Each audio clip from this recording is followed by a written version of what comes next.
Então, hoje nós estamos convidados a falar sobre o final do capítulo 5 do Evangelho segundo o Espiritismo, né? Bem-aventurados os aflitos, porque serão consolados. Já sabemos que nem todos são consolados, não é, Luciana? Nem todos são consolados, mas quando a gente faz um esforço, a gente vai compreender, porque a doutrina espírita ela é esclarecedora e ela vai nos dar esse tom, não é? Ela vai nos dar o conhecimento para que a gente possa discernir em torno daquilo que nós necessitamos para nos tornarmos espíritos melhores, porque essa é a nossa finalidade no planeta Terra, não é? É a gente aprender para evoluir e se tornar naturalmente espírito melhor. Então, os temas que nos cabem hoje são sacrifício da própria vida e proveito dos sofrimentos para outrem. A gente vai entender essa questão do sacrifício da própria vida dentro da doutrina espírita, dentro desse contexto, como sendo as lutas que a gente tem que enfrentar, as coisas que a gente tem que fazer para se tornar pessoas melhores, como eu já acabei de falar, e não exatamente como diz digamos assim, verticalizando esse assunto para a questão do suicídio, né? Sacrifício da própria vida, quando a gente escuta isso aqui, a gente naturalmente vai encaixar no suicídio. Mas a gente vai se perguntar, quem foi que mais se sacrificou por todos nós? Qual foi a criatura que nós conhecemos, que é o nosso representante, que nós deveremos copiar para que a gente possa se tornar espírito melhor? Foi um ser que não necessitava de maneira nenhuma estar mais uma vez, quer dizer, estar no planeta Terra, porque não é mais uma vez. Ele encarnou no planeta Terra, ele não reencarnou.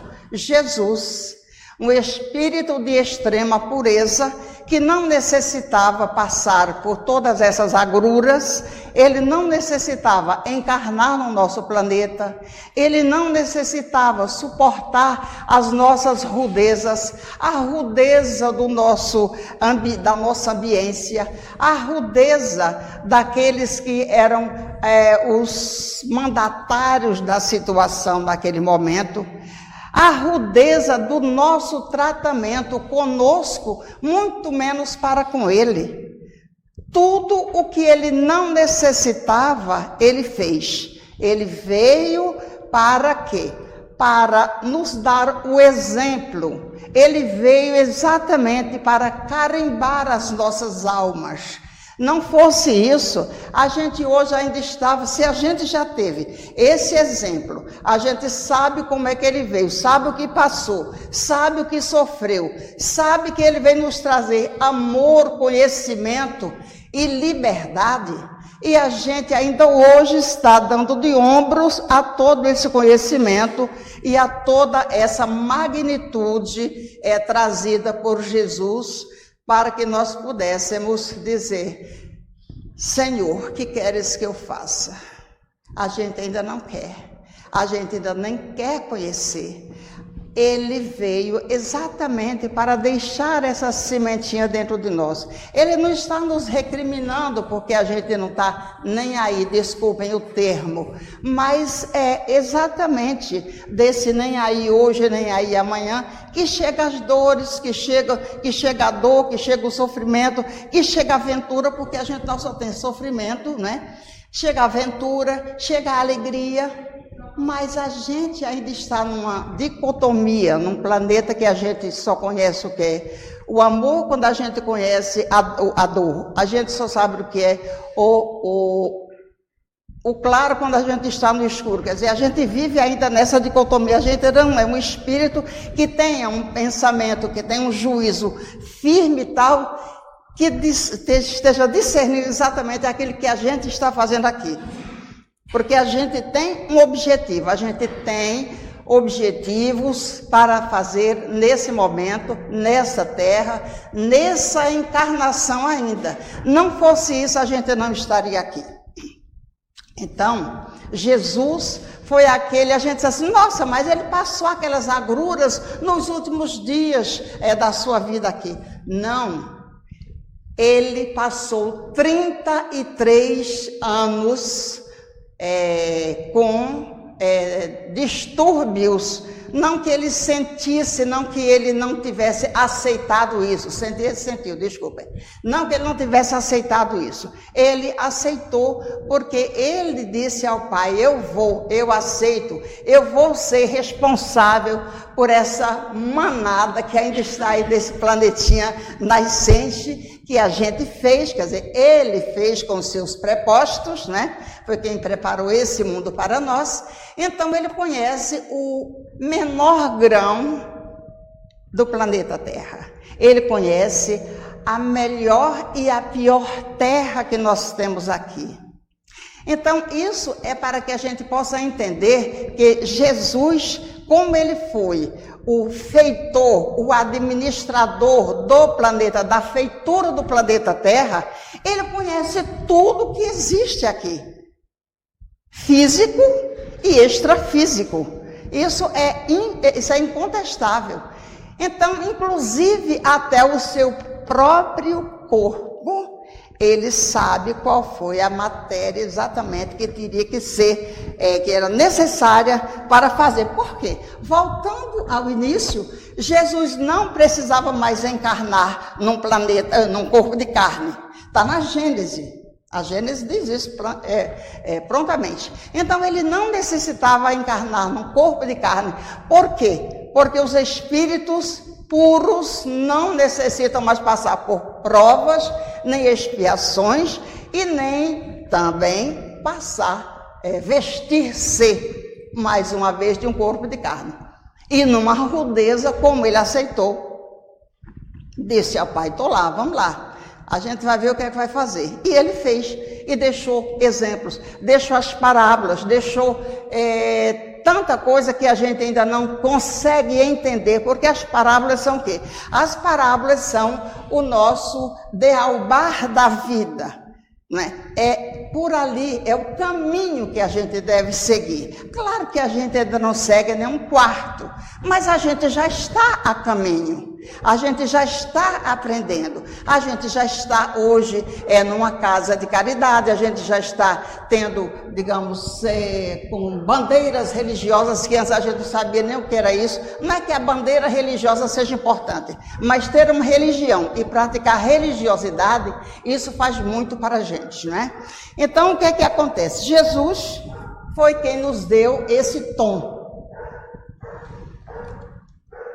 E a gente vai perceber que nesse momento, a gente vai fazer aqui a primeira pergunta que o Kardec fez e São Luís respondeu. Ele perguntou, na 29, aquele que se acha desgostoso da vida, mas que não quer extingui-la por suas próprias mãos, será culpado se procurar a morte num campo de batalha com o propósito de tornar útil a sua vida ou a sua morte? A gente percebe aqui pela pergunta que Kardec sabe muito bem elaborar, um espírito superior, um espírito já bastante experimentado nesse sentido, né? Ele vai perguntando justamente aqui, ele pegou a palavra certa, desgosto. Por quê? Porque quem está desgostoso, ele não tem muita alegria para a vida, não tem muita energia para a vida. Então, esse desgosto aqui, ele vai já dar o tom a essa questão. A resposta que São Luís deu foi o seguinte: que o homem se mate ele próprio, isso é, um suicídio, né? ou faça que outro o mate, aí já é o quê? Eutanásia. Quando o espírito provoca a sua própria desencarnação, a gente chama isso de suicídio ou autocídio. E quando alguém, outra pessoa mata com seu consentimento, ou não, ou com consentimento da família, é uma eutanásia, né? Então, ele diz aqui, que ele se mate ou que alguém o mate, seu propósito é sempre cortar o fio da existência. Há, por conseguinte, o suicídio intencional. Então, aqui, porque nós temos dois tipos de suicídio. Nós temos o suicídio intencional, que nós temos o suicídio consciente e o suicídio inconsciente. Aquele consciente a gente já sabe, eu quero, eu faço e acabou. O inconsciente é o que todos nós praticamos todo dia. Todo santo dia nós estamos atentando contra a nossa própria vida, que isso também é chamado de parasuicídio. O que é isso? São pequenas ações que nós vamos fazendo na nossa vida e a gente acha que aquilo não tem consequência, é o oba-oba da vida. Eu estou doente, eu não quero tomar remédio, não quero ir ao médico, não quero me tratar. Eu sei que passei do peso, mas eu só gosto de coisa gordurosa, como qualquer coisa que venha na minha frente. Eu sei que o cigarro, ele é altamente letal, mas eu estou usando à vontade, isso aí é minha vida, e daí? E a gente vai nesse e daí, porque eu sei o que estou fazendo, a gente está provocando um suicídio indireto. E quando chega do outro lado, ainda fica muito aborrecido, com um bico desse tamanho, quando os outros vão dizer assim, suicida, suicida, suicida. André Luiz foi assim. Se aborreceu com os mentores dele, aborreceu com quem foi fazer a sua acolhida, né, no umbral, né, porque ele não era suicida, mas ele esqueceu das bobagens que ele fez, como nós fazemos aqui. Ele esqueceu, ele não tinha nem ideia. E o pior para nós é que nós já temos ideia, nós já estudamos, a doutrina espírita nos esclarece. Então é preciso que a gente entenda que existe o autocídio, que é o suicídio que as pessoas fazem, acabam com a sua própria vida, de boa vontade, entre aspas, né? E existe aquele que você vai se matando aos poucos, né? Através de práticas que você não consegue deduzir que aquilo seja realmente um encaminhamento para o final, e você vai se dar mal, a gente vai se dar mal. Por quê? Porque o suicídio é contra a lei de Deus, o suicídio é contra a lei da natureza, porque nós estamos aqui para aprender, nós estamos aqui para evoluir, e o suicídio, ele vai cortar pela base a nossa possibilidade de evolução, porque a gente acha que está sofrendo. Eu estou com uma dor muito grande, eu estou com um problema muito grande na minha família, comigo, estou com uma doença incurável. O que é que vai fazer? Vai tirar a sua própria vida? Vai arrumar um problema muito maior. Porque tem as atenuantes para esse ato e tem as agravantes. Mas mesmo assim é um ato contra a lei divina. E ninguém fica ileso dando essa mordida, dando uma mordida na lei divina. Isso é, eu firo a lei divina, eu tenho que passar pelo AER. Arrependimento, expiação e reparação, que isso aí já dá um congresso inteiro. Então, vamos ficando só no AER e depois, no outro momento, a gente pode até falar sobre isso. Então, o que acontece? Eu estou querendo me melhorar. Eu vou fazer o quê? Tenho um problema, eu tenho uma tendência porque, na verdade, ninguém de sã consciência se lança de um momento para outro com essa ideia. Normalmente essa ideia, a gente ou está muito desequilibrado e tem espíritos vingativos ao nosso lado, nos intuindo para que essa ideia possa se vincular a nós e a gente realmente dar cabo da nossa vida, né?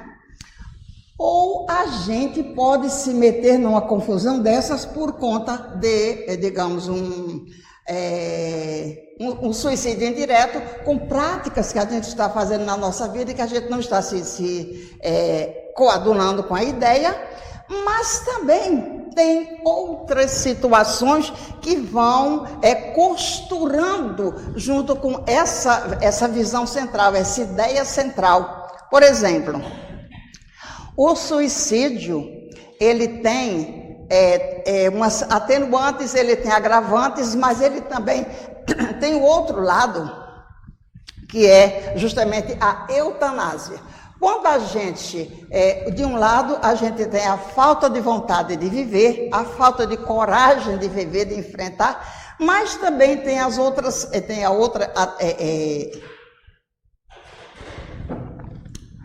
outra possibilidade para quem está, digamos, numa situação de doença terminal, uma pessoa que nasceu, digamos, sem possibilidade de arcar com as consequências da sua própria vida, não é?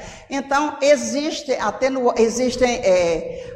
a eutanásia, existe a distanásia, existe a ortotanásia e existe a mistanásia. Então, isso aí são divisões, né, partindo da eutanásia. Quer dizer, o que é eutanásia? Aqui ele falou no início. Ou eu vou para uma guerra e a minha vida é ceifada, ou alguém tira a minha vida, que está a primeira frase. Que o homem se mate ele próprio, ou faça com que outro o mate, o propósito é sempre o mesmo, é cortar o fio da existência. Então, quando eu digo que eu permito que o outro me mate, eu estou falando de eutanásia. O que é a eutanásia? A eutanásia, ela acontece justamente num caso desses.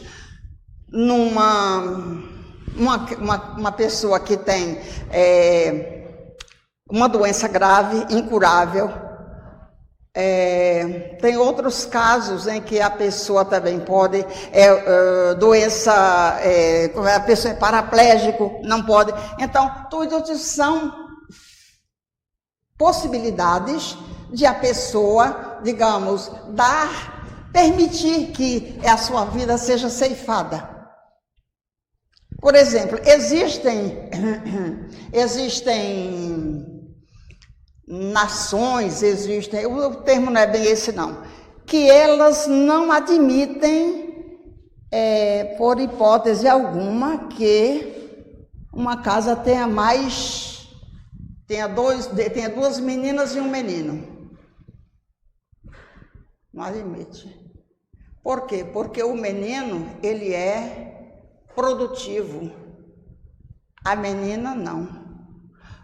Tanto que tem também nações, é isso que eu quero dizer, nações que hoje já estão revendo esse processo, porque a questão de nascimentos está tão diminuta por conta dessa questão de eliminar as mulheres, que agora eles estão vendo que ou eles aprovam uma nova lei para que as mulheres tenham mais filhos, né? E que deixem as meninas vivas, ou essa nação vai ficar sem precedentes, ficar sem, como é, me ajuda aí,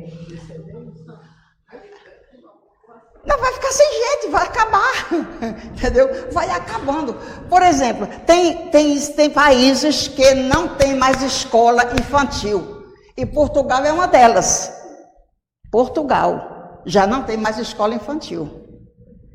Imagina a China, imagina, é muito complicado. Então, isso a gente não vai levar para o político, né? Mas é muito complicado. Eles admitem isso. Então, tem países que não admitem a menina. Se for o caso, esconde, entendeu? E de lá mesmo dá um jeito naquela menininha, porque é muito interessante, é ter menino, porque menino produz. E quando ela sobrevive, quando ela sai, digamos, da maternidade, ela tem uma ração completamente diferente. A quantidade da ração, chama ração mesmo, da menina, é diferente da ração do menino, porque o menino, ele vai produzir, a menina não. Então, ela é sempre mais fraca, tudo para a menina é menos do que para o menino, né?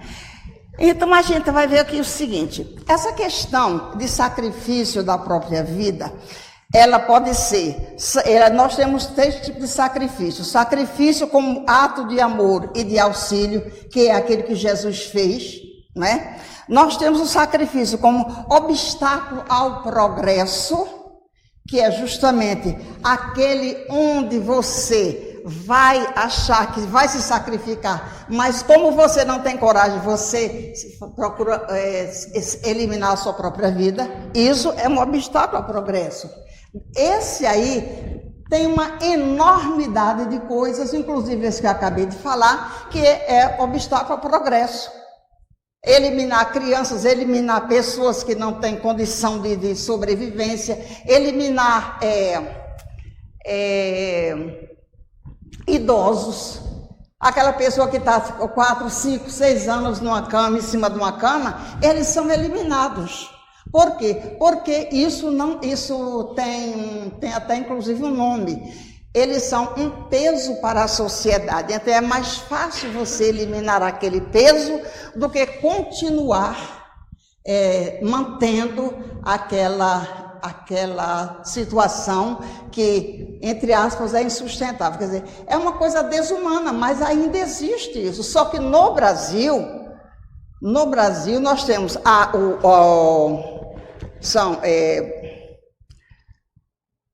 eutanásia não é permitida no Brasil, a distanásia não é permitida no Brasil, só a ortotanásia é que é permitida. A distanásia é aquela prática onde o paciente está ali 10 anos e você vai colocando máquina, você vai colocando, quer dizer, é um prolongar da vida,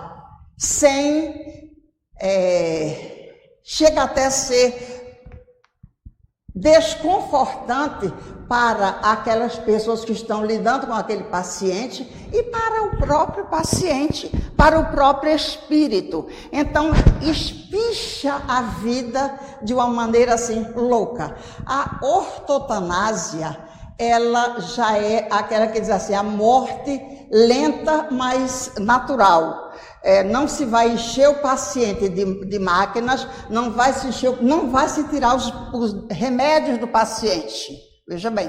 Mas também não vai se deixar aquela criatura viver indefinidamente, como no caso da distanásia, né? Então, a mistanásia, ou a ortotanásia, ela é chamada de morte natural, é a boa morte. A mistanásia é a morte por negligência governamental. A gente se encontra muitas vezes, né, as pessoas aí sem remédio, sem atendimento, morrendo nas portas dos hospitais, morrendo nas filas dos hospitais. Isso é chamado de mistanásia. Então, nós temos a eutanásia, que é a morte que é permitida, não é? A distanásia, que é a continuação da vida com muitos medicamentos e muitas máquinas. A ortotanásia, que não vai colocar esse monte de coisa, mas vai manter o paciente humanamente, né? Até ele chegar à hora do seu desencarne. E a mistanásia é aquela onde as pessoas não têm tratamento e elas são negligenciadas, né? Então, a gente vai ver o seguinte, aqui nós estamos vendo no terceiro ponto a importância da educação do pensamento e fortalecimento interior. Por quê? Porque é isso aqui que vai nos dar, a gente tendo uma visão espírita, como a doutrina espírita nos dá, a gente vai se fortalecer, a gente vai melhorar-se, mesmo a pessoa estando doente, a gente vai ter condição de, além de tratar bem daquele paciente, de dar o melhor suporte que ele tenha para que ele também tenha uma morte digna. Não é? A gente acha estranho, né? Morte digna, mas é uma morte digna, é uma morte, digamos, cercada de cuidado, cercada de carinho, cercada de, tem até uma, como é o nome? Cuidados paliativos.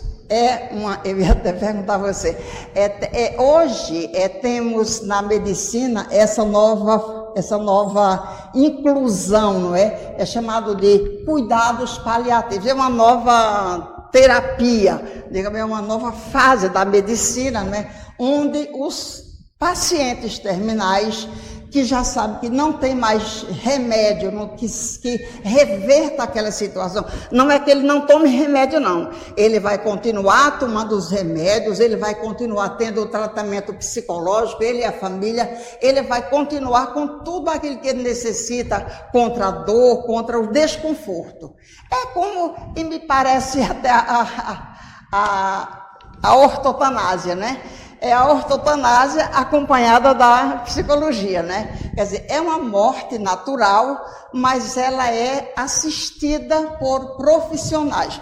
Pode ser na casa do paciente, pode ser no hospital, pode ser em clínicas especializadas. São um novo jeito de se cuidar, né, dos pacientes terminais. Cuidados paliativos. Então, tem até duas médicas que trabalham, uma delas eu até coloquei o nome aqui, que o nome delas é diferente.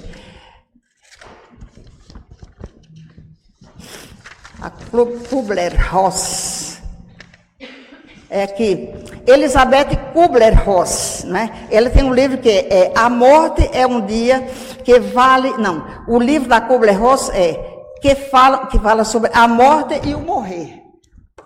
E a da doutora Ana Cláudia Quintana, a morte é um dia que vale a pena viver. Então, essa doutora Ana Cláudia Quintana, ela trabalha no hospital público e ela trabalha também no... Como é o nome? Albert Einstein, em São Paulo. Quer dizer, o Albert Einstein é aquele hospital que só recebe gente da alta sociedade, né? Então, tem dinheiro pra caramba. Então, ela diz o seguinte, que é muito mais fácil, é muito mais confortável lidar com o paciente no hospital público, porque ele não tem aquelas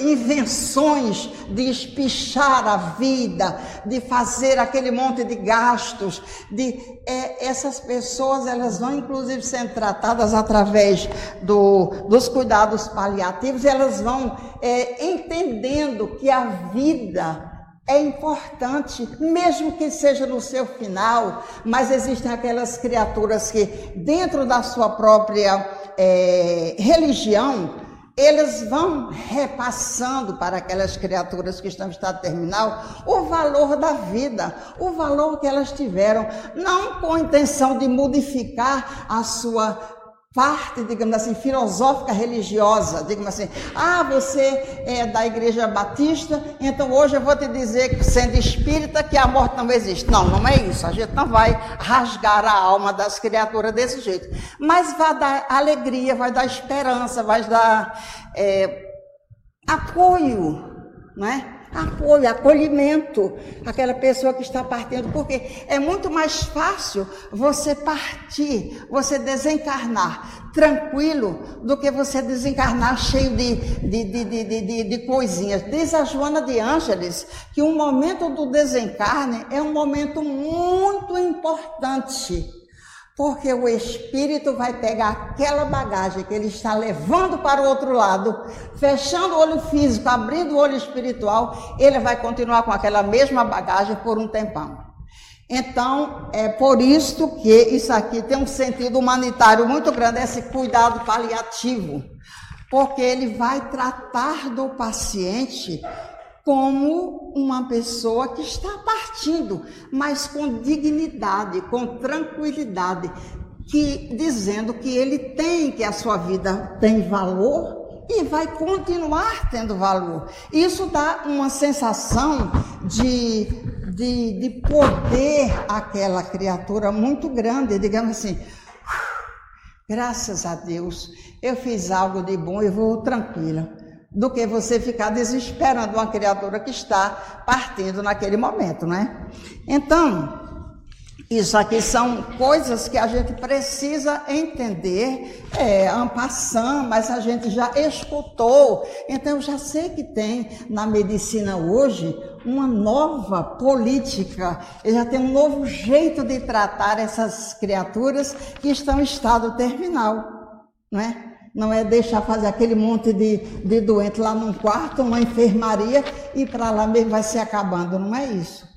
Não é isso. Agora, é claro que eles já têm um sentido humanitário muito grande, mas aqui não entra a questão da religião, como eu falei, não é? Então, olha, aqui, desculpem, a gente vai ver mais aqui o quê? E tem também essas criaturas, né, que estão passando para o mundo espiritual, e eles têm que levar no seu bojo esse objetivo, né? Tem que fazer, nós temos que fazer, nesse caso, isso aqui é com relação à doutrina espírita, mas também com relação aos cuidados paliativos, né? Nós temos que fazer a nossa parte, porque aqui no Evangelho, ele diz que o espírito tem a ilusão de que ele vai estar indo para a morte, indo para uma guerra, mas isso ilusoriamente para ele, a intenção é de dizer para o mundo, né, que ele fez uma coisa maravilhosa. E não é. Essa ilusão, essa questão é ilusão mesmo, porque nós temos, cada um de nós, que dar conta da nossa parte. Nós temos um objetivo aqui.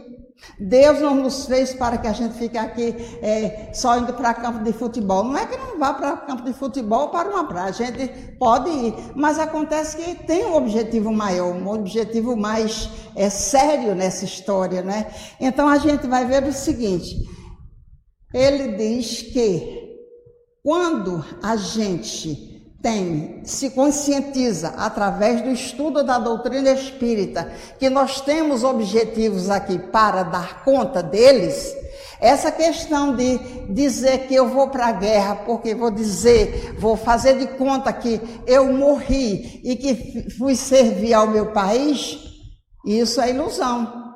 A mesma coisa ele diz, olha, não adianta você querer dar conta da vida de fulano ou fulano, não vou citar nome não, porque você não deu nem da sua.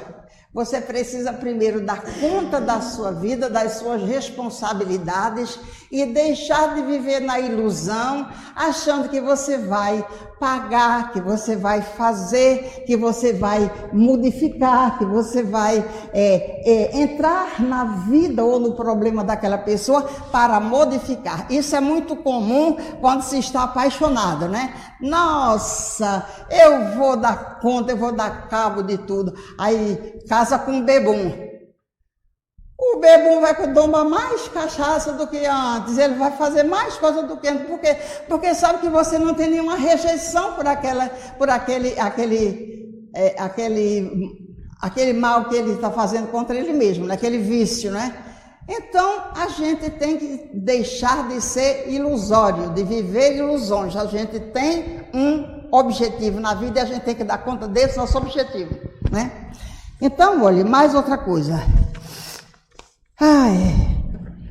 A gente está aqui porque foi chamado, porque tem que dar conta desse objetivo. E é diferente estar aqui porque foi chamado, é diferente de a gente estar aqui buscando dar conta do que é do outro.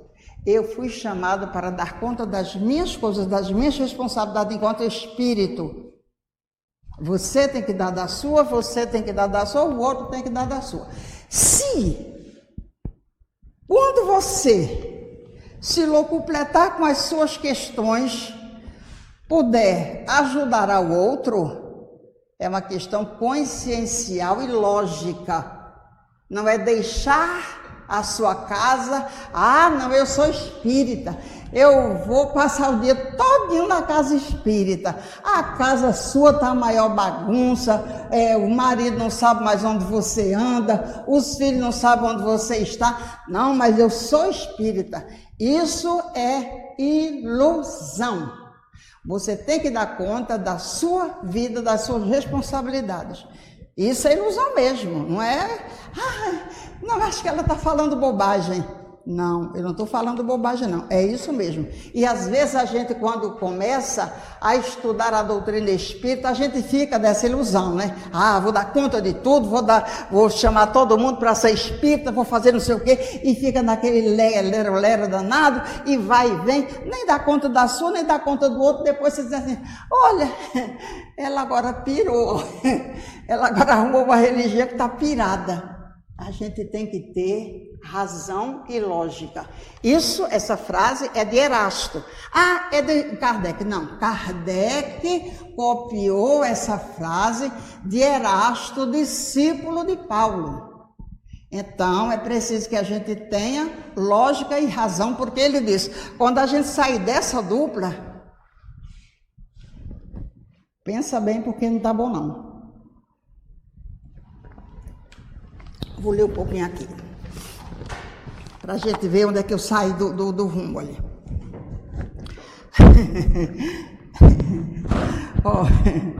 É ilusória a ideia de que sua morte servirá de alguma coisa. Isso não passa de pretexto para colorir o ato e desculpá-lo aos seus próprios olhos. Se ele desejasse realmente servir ao seu país, cuidaria de viver para defendê-lo. Não procuraria morrer, porque morto de nada mais lhe serviria. O verdadeiro devotamento, porque aqui é o que entra, né? Devotamento e abnegação. Foi o que Jesus fez, foi o que ele mostrou, foi o que ele exemplificou. Devotamento e abnegação.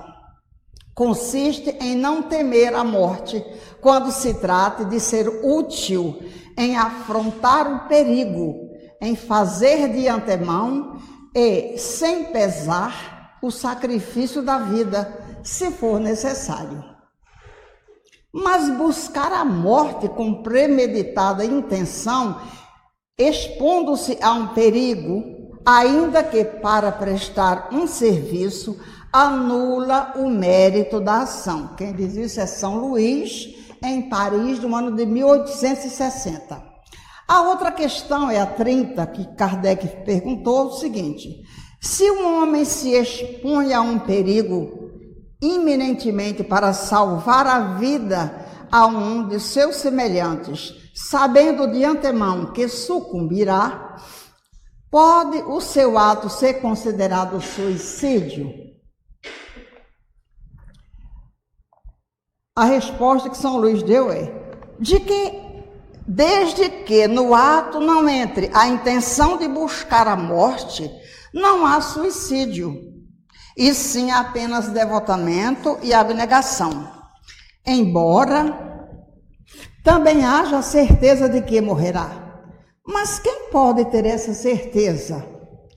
Quem poderá dizer que a providência não reserva um inesperado meio de salvação para o momento mais crítico. Não poderia ela salvar mesmo aquele que se achasse diante da boca de um canhão? Pode muitas vezes dar-se que ela queira levar ao extremo limite a prova da resignação e, nesse caso, uma circunstância inopinada desviaria o golpe fatal. Também é São Luís quem fala. Então, essa questão de apontar para o outro e dizer, olha, sua mediunidade é essa, sua mediunidade é aquela, sua mediunidade é aquela outra. Ou dizer, olha, eu sei o que você vai fazer, eu sei o que é que está esperando você, eu sei.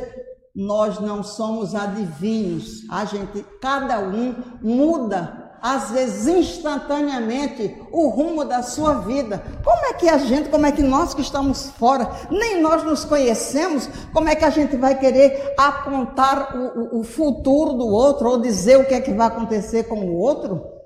Não. A providência divina deixa que a gente passe pelas provas que a gente necessita. Se a gente, durante o dealbar da nossa vida, estiver trabalhando com afinco, com perseverança, com sacrifício, tentando vencer as nossas provas, quem sabe se lá naquela hora H, como dizem os outros, né? Deus não permita que seja desviado aquela prova tão contundente que estava escrita na nossa fichinha reencarnatória, não é?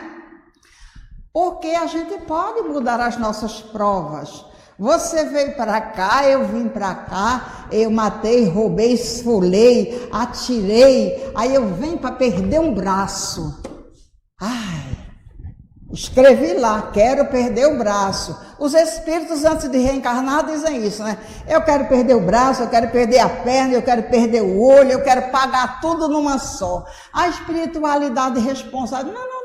Menos. Se você, tendo ido todo bonitinho, já fez M pra caramba, já deu trabalho pra caramba, imagina se você agora for um tronco de carne para chegar lá sem braço, sem perna, sem olho. O que é que você vai fazer? Dá trabalho. Só vai dar trabalho então, meu amigo. Vamos fazer o seguinte, pede para perder o braço.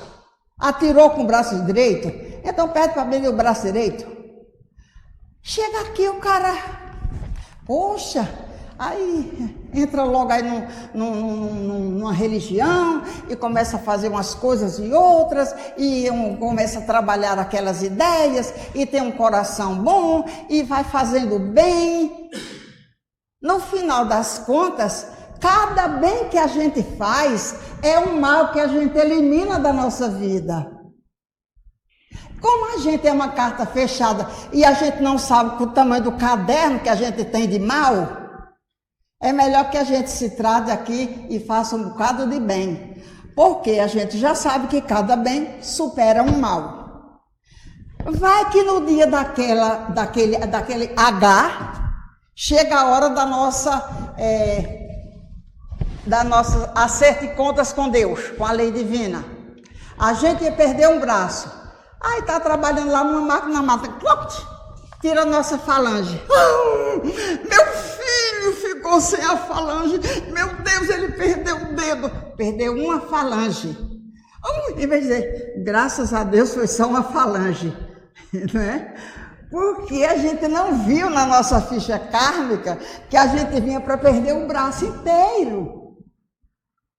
Entende? Então a gente ainda precisa, essa questão, entra aí aquela questão essa frase e esse pensamento, entra aquela questão do agradecer. Não é agradecer que fala, como é que chama hoje? Gratidão, gratidão, tudo no mundo hoje é gratidão. Você abre o WhatsApp, gratidão. Gratidão é você dizer assim para Deus, Senhor, graças a Deus eu perdi só a falange do dedo mínimo, porque eu estou olhando aqui, eu estou sentindo que era para eu perder o braço inteiro. E a gente chora, berra, cisca, mia, faz um monte de coisa. Entende?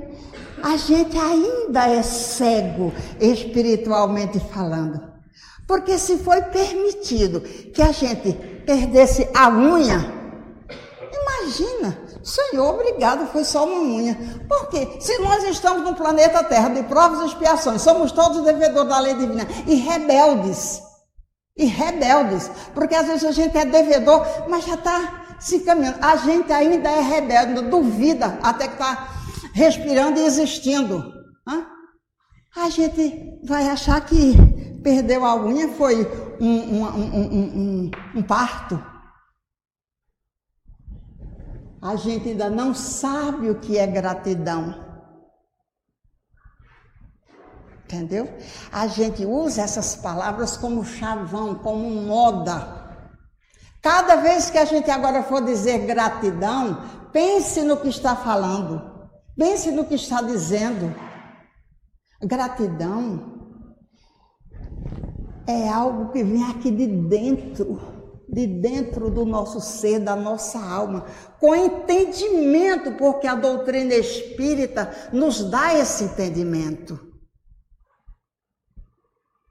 Lembra bem, eu perdi uma unha, era para perder um braço. Vamos ser gratos. Vamos entender por que é que nós estamos sendo gratos. Aqui agora, eu vou ler aqui do livro O Pensamento de Emmanuel, por Martins Peralva, me permitam. É uma página chamada Espiritismo e Eutanásia. Não vou ler toda não, que ele é bem grande. Essa página, ela foi a página de abertura do estudo do Leon Denis. Ele diz aqui: o materialismo, não admitindo a existência da alma, erigiu o falso conceito, essencialmente egoísta, das chamadas vidas inúteis, que são aquelas que a gente já falou, que entra nesse consenso aqui da caridade, do cuidado paliativo. Então, vidas inúteis, eliminando-as friamente, por considerá-las onerosas à sociedade. Podem chover argumentos em favor da eutanásia, o que não impede a luz redentora do Espiritismo, sejam seus responsáveis assassinos, que a justiça do mundo nem sempre pune, mas que a de Deus registra, identificando-os na contabilidade divina com vistas a dolorosos resgates em amargas expiações no futuro, atenuadas ou agravadas pela lei segundo as suas motivações. Então, tudo que a gente atenta contra a lei divina, a gente tem que pagar, né? E mesmo que a justiça dos homens não veja, mas a justiça divina está ali registrando tudo, né? A eutanásia, em suma, é sempre uma forma de homicídio pelo qual os seus autores responderão no porvir, em grau compatível com as suas causas determinantes. Quem pratica a eutanásia, por melhores que sejam as suas intenções, inclusive piedosas, comete crime de lesa natureza, à vista do instinto de conservação inerente às criaturas de Deus. Os espíritos foram muito claros ao responderem aos questionamentos formulados por Kardec nessa admirável obra que é O Livro dos Espíritos. Emmanuel, o iluminado mentor de Francisco Cândido Xavier, além de expressivo apontamento no pórtico deste capítulo, não deixa dúvidas em nenhuma de suas mensagens quanto à necessidade de que seja vivido o último instante dos seres encarnados, Por isso mesmo, nas próprias moléstias reconhecidamente obscuras para a diagnose terrestre, fulgem lições cujo termo é preciso esperar a fim de que o homem lhes não perca a essência divina. Podemos avaliar a extensão da responsabilidade dos que executam a eutanásia, principalmente quando as razões se fundamentam no crime, no temor de revelações comprometedoras, em causas passionais, na perversidade e no atendimento a concepções oriundas de filosofias materialistas. O espírita, na verdade, tem uma paisagem diferente, mais ampla, mais rica, para examinar o tema eutanásia, pois conhece ele as consequências morais e psíquicas que atingem a quantos por este ou aquele motivo exterminam antes do tempo previsto pelas leis divinas a vida física de seus irmãos de jornada terrena. Sabemos nós, os espíritas, que a renovação espiritual, consequente ao arrependimento, pode vir no último instante. Temos ciência resultante do entendimento doutrinário evangélico de que a interrupção pela eutanásia de provas necessárias ao espírito reencarnado prejudica-o substancialmente. Vige especificamente uma consequência geradora de sofrimento se a vítima não possui acentuado gabarito evolutivo. A demora na ruptura dos laços perispirituais que prenderam a alma ao envoltório carnal, ocasionando problemas do pós-mortem. Justo, no entanto, alinhemos outros efeitos não menos desagradáveis. Reabilitações penosas em reencarnações de sofrimento para os responsáveis pela eutanásia. Processos de perturbação e obsessão nos lares produzidos pela revolta daqueles que a eutanásia assassinou. Flagrantes de respeito à lei da vida, que provém para cada ser humano determinada cota de vida corporal. São consequências de ordem doutrinária que o espírita não desconhece porque são facilmente dedutíveis de tudo quanto sobre o assunto disseram os espíritos desde a primeira hora da codificação de luz, pronunciamentos que se complementam em nossos dias, através de lúcidas mensagens de abnegados mensageiros da vida superior, entre eles, de maneira especial, Emmanuel e André Luiz, graças à missionária mediunidade de Francisco Cândido Xavier. Quando o enfermo abrevia ele próprio a desencarnação, quer promovendo-a ou consentindo que outrem o faça, demonstra falta de resignação e de submissão à vontade do Criador. Allan Kardec, buscando aclarar o problema, indagou dos benfeitores espirituais: quais, nesse caso, as consequências de tal ato? E eles responderam: uma expiação proporcionada, como sempre, à gravidade da falta, de acordo com as circunstâncias. Emmanuel, além de primoroso conceito por nós colocado na abertura deste capítulo, realça a importância da continuidade da vida física, mesmo sob o guante dos maiores sofrimentos.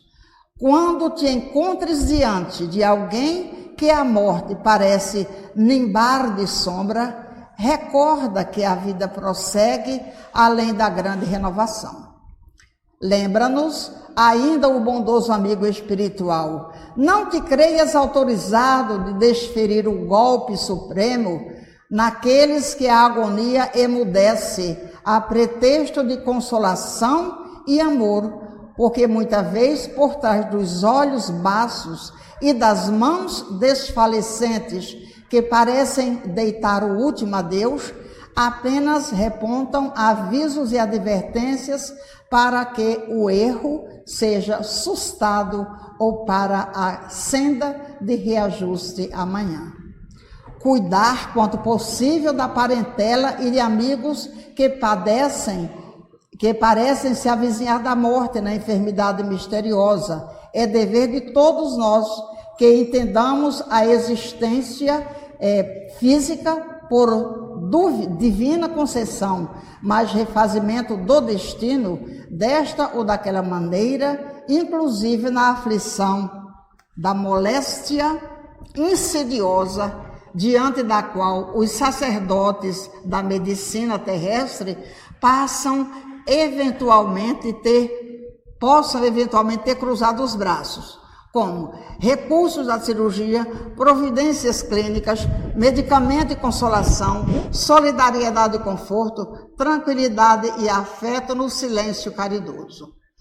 Tudo isso são meios que o Pai concede e a misericórdia aconselha para que o irmão imobilizado no leito nos observe, reconfortado a dedicação e o interesse, sem que permitamos pouse em nossa mente a trágica ideia de suprimir-lhe com a eutanásia o sagrado direito à vida. A existência física é abençoado ensejo para a cura da alma, assegurando-nos agora ou amanhã a reabilitação e o crescimento para Deus na compreensão e prática de suas leis de amor. Emmanuel, essa aqui é a frase de Emmanuel, né? Então vamos agradecer a Deus e vamos pensar sempre nessas questões e vamos pensar nas nossas práticas diárias, porque muitas das vezes a gente acredita que está fazendo algo muito despretensiosamente e a gente está tentando contra a lei divina, né? Vamos agradecer a Deus, obrigada pela paciência, que estejamos em paz.